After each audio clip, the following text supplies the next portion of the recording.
حاصل فونکسیون پنهانی من عبارت ترجمه کردم نام حقیقتش رو نیافتم یعنی میفهمم چه این فونکسیون پنهانی چی معنی دارن یعنی با زبان انگلیسی implicit میشود حاصل فونکسیون پنهانی implicit differentiation این اوضاع چه کار میکنیم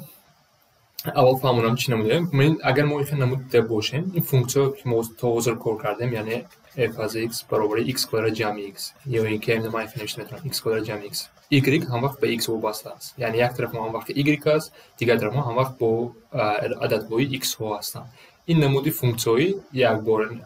explicit میگویم باز این پنهانی چی معنی داره وقتی که x و y یک جای بیاین مثلا شما این نمود فونکسیون پشت که x ضرب y برابری 5 یعنی البته که آسان است y برابر 5 تقسیم x نمیدونه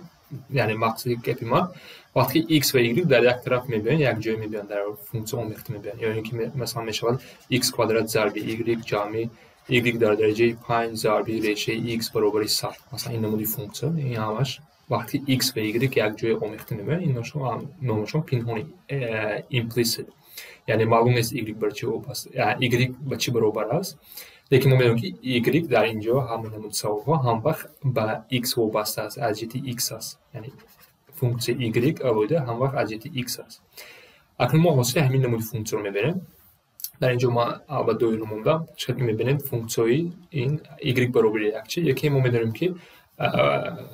چه قاعده دارد همین دوره از جهت g x کوادرات جمع y کوادرات برابر 4 در اینجا می‌بینیم که هر دوش یک جای مونده البته که این فونکسیون است این علاقه من دارن که این فونکسیون است یعنی در این درس ما چیکار میکنیم این نمودی حاصل فونکسیون رو دیده میبرویم و چه کار میکنیم بیاین خیلی نموده برویم وقتی y درجه n باشد من اینجا کوتاه نوشتم همچون قاعده زنجیری میکنیم بعد در آخر ضرب خودمون حاصل فونکسیون y از جهت x حاصلش رو میگیریم مثلا از ما میپرسن یکم حاصل چی y درجه مینوس 1 و حاصلش رو گیریم اما چی میدونیم از روی قاعده زنجیری مینوس 1 ضرب y درجه مینوس 2 درجه یک کم شد ضرب بعد حاصله y شما این نمود نوشته میتونید یا اینکه این نمود هم نوشته میتونید ضرب y مینوس 2 ضرب dy تقسیم dx هر دو یک معنی دارد مثلا دوی ماش رو کار کنیم x ضرب y کوادرات حاصلش رو در اینجا ما قاعده ضرب رو باید ببریم حاصل x به یک برابر است ضرب y کوادرات جمع اکنون حاصل y کوادرات رو از روی این قاعده گریم چی میشه 2 ضرب y درجه 1 رو نوشتن شرط نه ضرب اکنون حاصل y حاصل y ما y رو نمیدونیم بر چی برابر است همین میمونه مینویسیم به این برابر است یک چند مثال دیگر هم کار کنیم مثلا در اینجا یک جای اومده حاصلش رو چه میبینیم در A چه کار میکنیم وقتی شما دو طرف داشته باشید حاصلش را اگر پرسد در این نمود سوال ما یک چیز است y اشتراک یعنی حاصل y به چی برابر است یا اینکه dy تقسیم dx به چی برابر است حاصلش رو یابیم حاصل y رو یابیم y در اینجا معلوم نیست به چی برابر است لیکن قطع x علاقمند است چه کار میکنیم هر طرفش رو علاوه دیگه حاصلش رو میگیریم طرف چپ حاصلش چی میشه 2x ضرب جمع جنم اکنون حاصل این رو 3y کوادرات ضرب حاصل y برابر 9 اکنون از ما همین حاصل y رو میپرسن یعنی ما باید این رو یابیم این رو خودش رو باید علاوه باید مونیم بینشون جمع است چون زمین بینشون جمع چون که اینجا جمع است اکنون چیکار میکنیم 3y کوادرات ضرب حاصل y برابر مینوس 2x من 2x رو به طرف راست گرفتم اکنون باید خودش رو باید توقع ماند چیکار میکنیم حاصل فونکسیون برابر مینوس 2x تقسیم 3y کوادرات این است حاصل فونکسیون ما تمام در اینجا تمام میشه حاصل فونکسیون رو یافتیم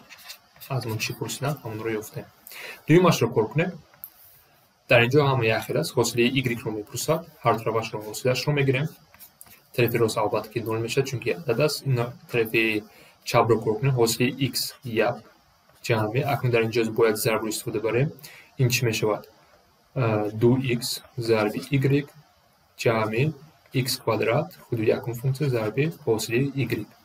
جمع 3y کوادرات ضرب حاصل функция баробари 9. акнун аз мо ҳамин ҳосили функсия мепурсад. дар мебинем дар ду ифода ҳосили функсия аст. ман бояд инҳоро ҷудо кунам, ба аввалӣ гирам, фақат ҳамун ҳосили y-ро бояд нависам. чӣ хел мешавад? нигоҳ кунед, ҳамин ду ифода ҳосили y дорам,